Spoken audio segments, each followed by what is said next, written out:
Այո, մեզ իրավունք էր տրված ամսվա ընթացքում 2 անգամ այցելելու, տեսակցելու Սրբազանին ընտանիքի անդամներով։ Ընտանիքի անդամների մեջ ներառվում էին մայրս,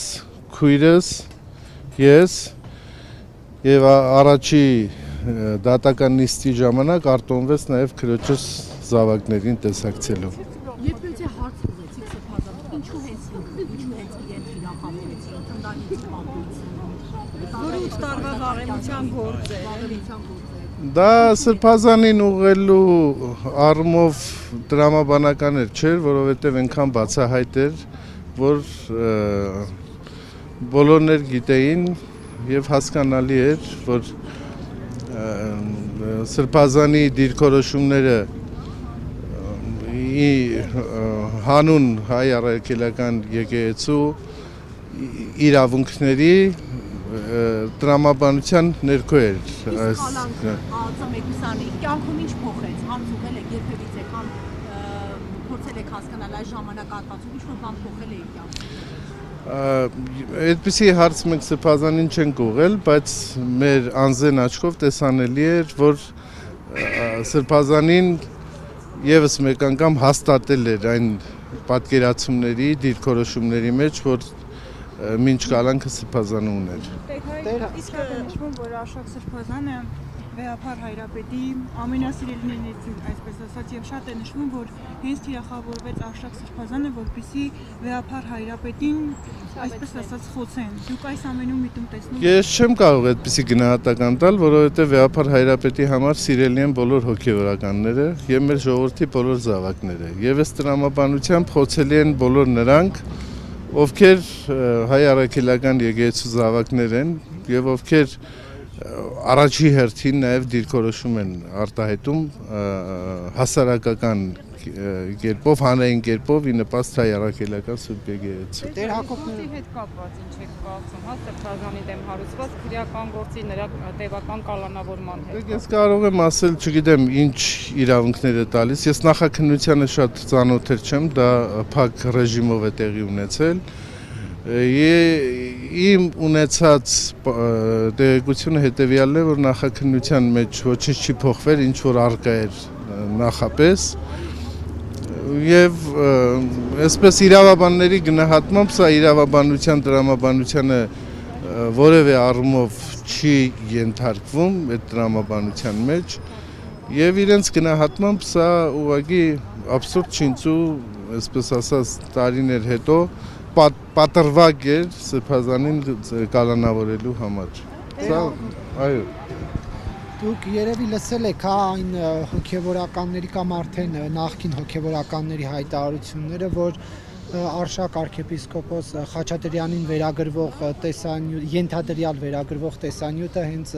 վեհապար հայրապետն է տարածել, որովհետև իրենք միմյանց դեմ, այսպես ասած, կոմպրոմատներ ունենք։ Այս մասով ինչ կարող եք ասել։ Ես այդպիսի անդրամաբանական գնահատականների չեմ ուզում անդրադառնալ,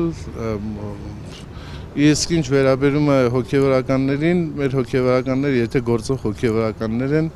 ես պատշաճ չեմ համարում գնահատականներ տալ այս առումով։ Տեր Հակոբ, ինչ եք կարծում եկեղեցու դեմ այս արշավը ինչով կավարտվի եւ արդյոք մեր եկեղեցին անսասան կմնա։ Անշուշտ եկեղեցին անսասան է, որովհետև եկեղեցին երկինքն է երկրի վրա եւ պիտի ավարտվի նրանով, ինչով ավարտվել է ամբողջ բոլոր դարերի ընթացքում։ Եկեղեցին այսօր կանգուն է եւ այսպիսի հարվածներ չէ, որ հղվել են հայ առաքելական, ուղղվել են հայ առաքելական եկեղեցուն։ Ներողություն, ձեզ հայտնի է, որ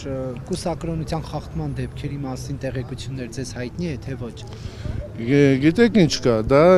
անտրամաբանական ոչ ճիշտ հարց է, այդպիսի դա նման է, որ որևէ մի անձի անձնական կյանքի մասին հարցում ուղղվի, թե ես տեղյակ եմ որևէ մեկի անձնական կյանքից, թե ոչ։ Բայց դա արգելված է եւ եթե դա խախտվում է, ապա քննության է, չէ՞ ենթարկվում։ Ինձ հայտնի չեն այդպիսի դեպքեր։ Տեր Հակոբ, մի հարց, տեսեք, Նախ տրամաբանական չեմ համարում, շիտակ չեմ համարում այդպիսի հարց որևէ մեկին ուղղելը, իսկ ինչ վերաբերում է ինձ հայտնի է նման դեպքեր, թե ոչ, Ինձ հայտնի չեն նման դեպքեր։ Տեր Հակոբ, տեսեք, փաստաբանները ասում են, որ այն հոգևորականներին, որ բանտարկեցին կամ որ մեղադրանքներ առաջադրեցին, ասում են, որ սա նրանց ճնշելու նպատակով է, կաթողիկոսին ճնշելու նպատակով է։ Հիմա, այսինքն այն հոգևորականները, որոնք չեն միացել Փաշինյանի ծրագրին ընդդեմ Մայրաթորի ու մնացել են Մայրաթորի կողքին։ Հիմա հոգևորականներին, օրինակ մեղադրանքներով, քրեական գործերով, բանտարկելով հնարավոր է ճնշել սա կազմի, սա շատերի տրամադրվածության վրա կարող է բացասաբար ազդել։ Գիտեք, անհնար ոչինչ չկա եւ պատմությունը ցույց է տալիս, որ բռնաճնշումներով, որոշակի հիմնարկներով հնարավոր է մարդկանց ներգրավել որոշակի սխալ գործողությունների մեջ, բայց դա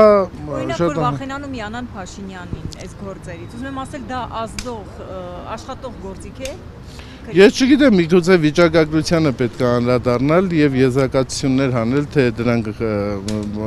ազդեցություն արդյունք է սարմով ունենում են, թե ոչ։ Իսկ ինչու եք պայմանավորում իշխանությունների այս պահի ընդգրկումը, այլևս չեն գնում պատարակներին, չեն պարտադրում որպեսզի զերծվի վերականգնել։ Ես չեմ կարող այդ հարցին պատասխանել, որովհետեւ այդքան չեմ էլ հետևում, միգուցե հարցում պետք է ուղղել հասցեատերերին։ Համեցեք եւ նաեւ ուրախ եմ, որ ձեզ տեսնում եմ այստեղ, ձեր գործունեություններ, աշխատանքներ, ձեր առաքելություններ ուղղակի դիտարկում ենք հաջակցություն առաքելական մեր սուրբ եկեղեցու եւ ամենայնի գլուխայինը ամենայն հայոց հայրապետի։ Եվ կներեք իհարկե բնավ չցանկանալով որևէ մեկի անձնական տիրույթ մտնել, բայց քանի որ այդ տեսանյութը տարածվել է լայնորեն համացանցում, դուք նայել եք այդ կադրերը, այդ շինությունը, ներսը, սրահը, սենյակը ձեզ ընդհանրապես ծանոթ տարածք համարվում է։ Ճիշտն ասած, այդ հարցը ավելորդ եմ համարում, լավ կլիներ, այդ հարցը արդեն փակված հարց է եւ բավարար չափով իրազեկում փոխանցվել է այդ հարցի առնչությամբ։ Ձեզ ծանոթ էր այդ սենյակը, թե ոչ։ Այդ հարցի իհարկե ծանոթ չէր, իհարկե ինչ սենյակի մասին է խոսքը։ Եղավ, շնորհակալություն։